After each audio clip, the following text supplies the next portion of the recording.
Hello everyone, my name is Mohan Chinta, retail trainer at GSS Nainidhar district Sirmaur. Welcome to our YouTube channel vocational Adda. हमारा एक YouTube channel हमने बनाया है जिसमें पूरी team कार्य कर रही है। वोकेशनल अड्डा, इस पे हम वोकेशनल स्टूडेंट्स के लिए रिटेल के नोट्स तथा मोटिवेशनल वीडियोस तैयार करते हैं और समय समय पर हमारे यूट्यूब चैनल पर आप हमारी वीडियोस देख सकते हैं। आज जो वीडियो हम लेकर आ रहे हैं वह है ऑर्गेनाइज्ड रिटेलिंग। ये क्लास 12th के लिए है। रिटेल मैनेजमेंट के जो स्टूडेंट हैं उनके लिए यूनिट 3 का थर्ड सेशन है, इन्वेंट्री मैनेजमेंट इन रिटेलिंग। रिटेलिंग में किस प्रकार से इन्वेंट्री का मैनेजमेंट किया जाता है या प्रबंधन किया जाता है या उसकी रेख देख की जाती है। इसमें जो थर्ड सेशन है वो है इन्वेंट्री कंट्रोल, यानी इन्वेंट्री को आपने किस तरीके से नियंत्रित करना है। दोस्तों, सबसे पहले हम बात करते हैं इंट्रोडक्शन की। इंट्रोडक्शन में इन्वेंट्री कंट्रोल साधारण शब्दों में यदि कहा जाए, इन्वेंट्री पर नियंत्रण, यानी आप किसी भी प्रकार की चीज़ को सेल आउट कर रहे हैं, आपका उसके ऊपर नियंत्रण होना चाहिए। आपके पास कितनी वस्तुएं अवेलेबल है, कितनी सेल आउट हुई है, कितनी स्टॉक में उपलब्ध है। चीज़ें कोई भी क्वांटिफाइबल गुड्स, यानी जिन चीज़ों की गणना की जा सकती है उनमें कोई भी चीज़ें हो सकती है, जैसे भोजन, कपड़े, किताबें, औजार और दूसरी वस्तुएं जो कि उपभोक्ता रिटेलर से खरीदता है या होलसेलर से रिटेलर खरीदता है। ये कोई भी वस्तुएं हो सकती है, यानी जिन चीज़ों की गणना की जाए उन सब वस्तुओं का इन्वेंट्री कंट्रोल किया जाता है, यानी उसकी गणना की जाती है। नेक्स्ट स्टेप में हम duties and responsibilities of inventory control associate, inventory control supervisor या इन्वेंट्री कंट्रोल एसोसिएट्स की क्या क्या ड्यूटीज़ है। सर्वप्रथम हम लोग ड्यूटीज़ के बारे में डिस्कशन करेंगे। Coordinate staff, processes and procedures to support the DC in maintaining and exceeding inventory accuracy goals. आपने अपने स्टाफ के बीच में कोऑर्डिनेट करना है, सहयोग करना है और पूरी प्रक्रिया को आपने सपोर्ट करना है कि किस तरीके से अत्यधिक इन्वेंट्री ना रखी जाए, या इन्वेंट्री का जो आपने लक्ष्य रखा है, इन्वेंट्री मैनेजमेंट का जो आपने लक्ष्य रखा है उसको किस तरीके से सही मायने में हासिल किया जाए, उसके बीच आपने स्टाफ के बीच में कोऑर्डिनेट करना है, सहयोग करना है। Analyse data and publish report, आपके पास जो डेटा है उसको आपने एनालाइज करना है और रिपोर्ट तैयार करनी है और उस रिपोर्ट को पब्लिश करना है। ट्रैक परफॉर्मेंस बाय एरिया, आपने क्षेत्र वाइज जो परफॉर्मेंस है उसको आपने चेक करना है।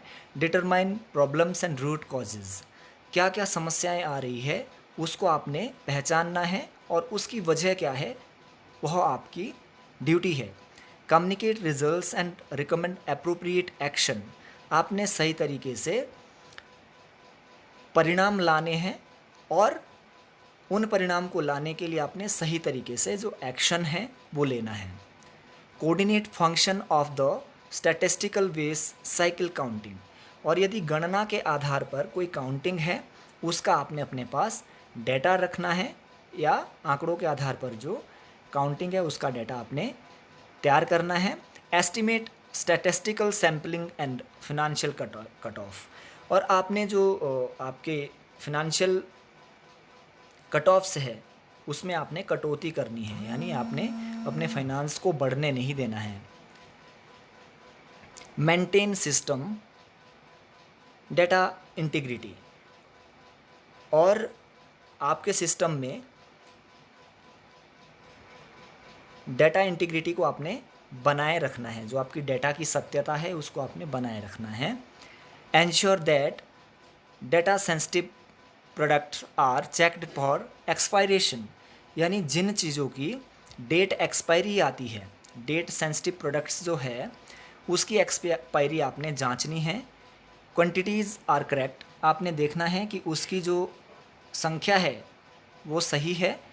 And exception are handled for timely movement of goods, और यदि कोई उसमें खराबी है उसको आपने समय पर देखना है। किसी भी वस्तु में यदि कोई खराबी होती है तो उसको आपने समय पर देखना है। सेटअप एंड और change the stock keeping unit, the strategic pickup, और आपने कोशिश करनी है कि समय पर आपने SKU यानी स्टॉक कीपिंग यूनिट को आप चाहे तो उसकी लोकेशन भी आप समय समय पर चेंज कर सकते हैं। Ensure that all cycle counts are schedule and counting is completed timely. आपने ये भी ध्यान रखना है कि जिन चीज़ों की आपने गणना करनी है वो समय पर पूरी की गई हो। Monitor and maintain product profiling for optimal distribution centre efficiency. आपने प्रोडक्ट को कब दोबारा अपने स्टॉक में लाना है उसके लिए उसकी आपने जांच करनी है और सत्यता के साथ जांच करनी है, एफिशिएंसी के साथ आपने उसकी जांच करनी है। तो ये थी duties of a inventory control associate. एक इन्वेंट्री कंट्रोल सुपरवाइज़र आप उसमें कह सकते हैं, या किसी भी व्यक्ति की जिसमें इन्वेंट्री कंट्रोल में ड्यूटी है या उसका क्या कर्तव्य है, उसकी ये ड्यूटीज़ बनती है। अगला है रिस्पॉन्सिबिलिटीज़। एक इन्वेंट्री कंट्रोल मैनेजमेंट में आपकी क्या क्या रिस्पॉन्सिबिलिटीज़ बनती है। Coordinate and perform physical inventories of daily और वीकली। आपने सहयोग करना है या आपने देखना है कि आपने इन्वेंट्री का फिजिकल काउंट किस हिसाब से करना है या कब करना है। डेली का करना है, वीकली का करना है, cycle accounts and adjust inventory records. आपने जो अपना खाता है उसको आपने एडजस्ट करना है और इन्वेंट्री का रिकॉर्ड आपने अपने पास रखना है। Develop and implementing new inventory procedures to improve accuracy. आपने इन्वेंट्री प्रक्रिया को सही मायने में सुधारने के लिए आपने नए इन्वेंट्री सिस्टम को डेवलप करना है, उसका विकास करना है। इन्वेस्टिगेट इन्वेंट्री वेरिएंसेस, और यदि इन्वेंट्री में कोई वेरिएंस आ रहे हैं, बदलाव आ रहे हैं, तो आपने उसको इन्वेस्टिगेट करना है, उसकी जांच पड़ताल करनी है। Monitor the activities associate with customers return shipment include ओवरेज, shortage and damage. और आपने देखना है कि यदि ग्राहकों के साथ किसी भी प्रकार की कोई दिक्कत आ रही है, परेशानी आ रही है शिपमेंट से लेकर, या इसमें आप ये देख सकते हैं कि चीज़ों की ओवरेज, कोई चीज़ें आपने बहुत अधिक स्टॉक में रख ली है या चीज़ों की कमी आपके पास है या कोई ख़राब चीज़ निकल कर आई है, ये भी रिस्पॉन्सिबिलिटी आपकी बनती है। Communicates conceal damage to manufacturer, और जो निर्माता है उनसे यदि कोई छोटा भी डैमेज है वस्तु में जो ज़्यादा दिखाई नहीं देता है, यदि इस तरीके का भी कोई डैमेज है, कोई ख़राबी है, तो आपने मैन्युफैक्चरर को, निर्माता को उसके बीच में कोऑर्डिनेट करना है। आपने उन्हें बताना है कि इस तरीके की खराबी वस्तुओं में आ रही है। Perform other related duties as assign by management, और मैनेजमेंट के द्वारा दूसरी जो ड्यूटीज़ आपको दी गई है उसको भी आपने परफॉर्म करना है। Analysing physical inventories and establish and maintain inventory discrepancy investigation, और यदि इन्वेंट्री में कोई डिस्क्रिपेंसी आ रही है, कोई त्रुटि आ रही है, उसका आपने मूल्यांकन करना है और आपने उसको दूर करना है। Generate reports to maintain adequate inventory levels and appropriate control, और आपने एक रिपोर्ट तैयार करनी है जिससे सही मायने में आप इन्वेंट्री का स्तर बनाकर रख सको। अब बात आती है equipment used for inventory control. Inventory control में कौन कौन से औजार या कौन कौन से उपकरण इस्तेमाल किए जाते हैं। इसमें जो पहला उपकरण है वो है एक बारकोड स्कैनर। इसमें बारकोड स्कैनर इस्तेमाल किया जाता है। आपने आमतौर पर देखा होगा, बारकोड स्कैनर के माध्यम से किसी भी चीज़ के ऊपर हम बारकोड पर एक मशीन के माध्यम से स्कैन करते हैं और उसकी पूरी इन्फॉर्मेशन आपके पास आ जाती है। इसको हम इन्वेंट्री कंट्रोल में भी इस्तेमाल कर सकते हैं, यानी कितनी चीज़ें सेल आउट हुई है वहाँ से आप ये पता लगा सकते हैं और कितनी चीज़ें आपके पास स्टॉक में अवेलेबल है। इन्वेंट्री सॉफ्टवेयर, इन्वेंट्री के लिए सॉफ्टवेयर आजकल बने हैं, उसके माध्यम से हम इन्वेंट्री को कंट्रोल कर सकते हैं। Mobile computers and portable data terminals, आज की डेट में मोबाइल पे भी कर सकते हैं या कंप्यूटर के ऊपर दूसरे टर्मिनल्स के माध्यम से भी आप अपने इन्वेंट्री को कंट्रोल कर सकते हैं। मेथड्स ऑफ इन्वेंट्री कंट्रोल की अब हम लोग बात करेंगे कि कौन कौन से मेथड्स इन्वेंट्री नियंत्रण में शामिल किए जाते हैं जिससे आपकी इन्वेंट्री ना तो अत्यधिक हो और ना कम हो। उसके लिए कौन कौन से मेथड्स इस्तेमाल किए जाते हैं। इसमें पहला मेथड है विजुअल कंट्रोल, यानी आप देखकर इन्वेंट्री के ऊपर नियंत्रण रख सकते हैं। टिकलर कंट्रोल, या आप चाहो तो एक आप चीज़ों की लिस्ट बनाकर उसके ऊपर आप टिक कर सकते हैं कि आपके पास कौन कौन सी चीज़ें अवेलेबल है, कौन कौन सी चीज़ें सेल आउट हो चुकी है। क्लिक शीट कंट्रोल, या फिर एक आपने कंप्यूटर के ऊपर शीट आप बना सकते हैं जिसके ऊपर आप क्लिक करोगे कि आपके पास कौन कौन सी चीज़ें सेल आउट हुई है और कौन सी चीज़ें आपके पास अवेलेबल है।